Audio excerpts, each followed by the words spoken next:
Lawyer గారు, రాజు first wife దొరికింది. తనతో ఎన్ఓసి మీద సైన్ చేస్తే సరిపోతుందా ఆర్ ఇంకేమైనా చేయించాలా? ప్రస్తుతానికైతే చాలండి, మరి ఏమైనా అవసరమైతే అప్పుడు చూద్దాం.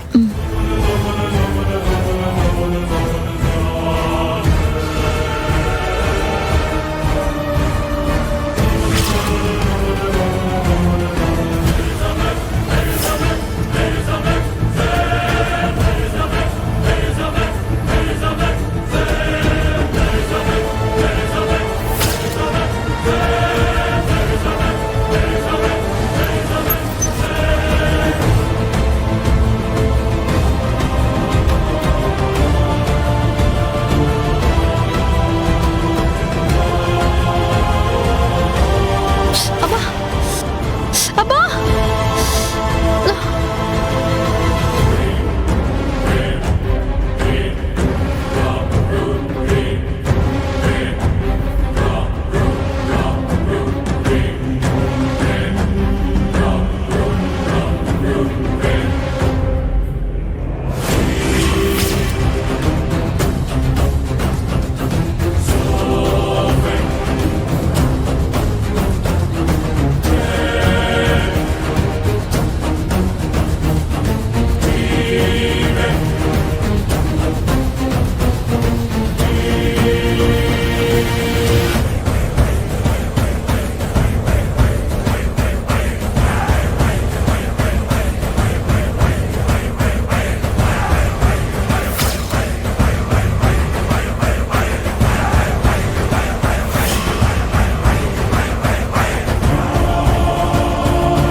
ఏం చేస్తున్నావు?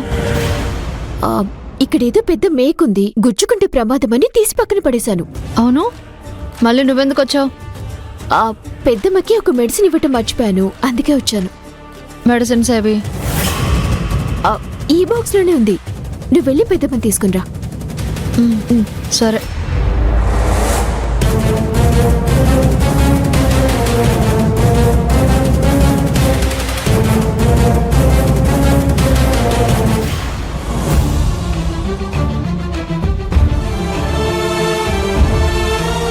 దొరబాబు, మీరు ప్రేమగా ఇచ్చిన గొలుసు, ఇది కనుక పోయింటే జీవితాంతం నాకు బాధ ఉండేది.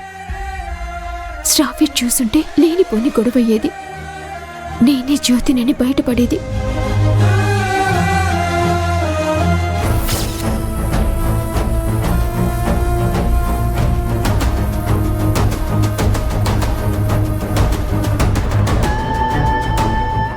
నీలో నువ్వే మాట్లాడుకుంటున్నావేంటి వర్ష? ఏం లేదు.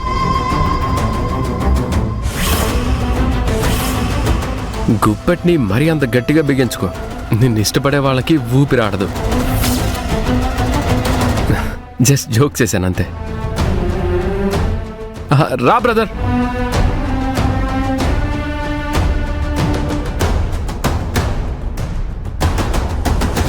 రామరాజు నీతో ఏదో మాట్లాడాలండి వర్ష. దానికోసం మీ రికమెండేషనా?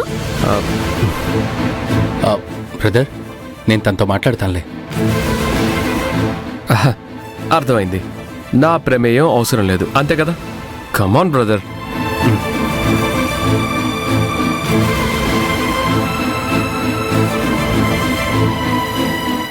సారీ వర్ష, రాత్రి తాగొచ్చి నిన్ను చాలా ఇబ్బంది పెట్టాను. రామరాజుని నాతో మాట్లాడమని దొరబాబే ఎగదోసినట్టున్నారు.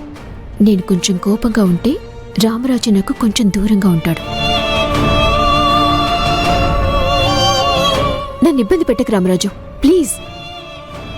ఆగండి, చేసిన దానికి సారీ చెప్పాడు కదా, క్షమిస్తే సరిపోతుంది కదా.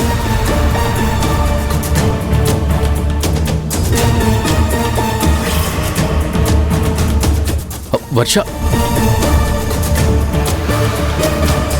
ఇదేంటి బ్రదర్, సారీ చెప్తే క్షమించి మామూలు అవుతుందనుకుంటే ఇబ్బంది పెట్టద్దని కోపంగా చెప్పి వెళ్ళిపోయిందేంటి? ఆడపిల్లలంటే అంతే బ్రదర్. ఆ అంటే అలుగుతారు, ఆ అని ఇంకాస్త గట్టిగా అంటే మొహం ముడుచుకుంటారు. మరి ఇప్పుడు ఎలా బ్రదర్? తనని ఎలా కూల్ చేయాలో నేను చెప్తాను పద. మళ్ళీ అయితే బెడిసికొట్టదు కదా? ప్రతిసారి అలానే జరుగుతుందా? నేను చెప్తాను, నువ్వు రా బ్రదర్. పద.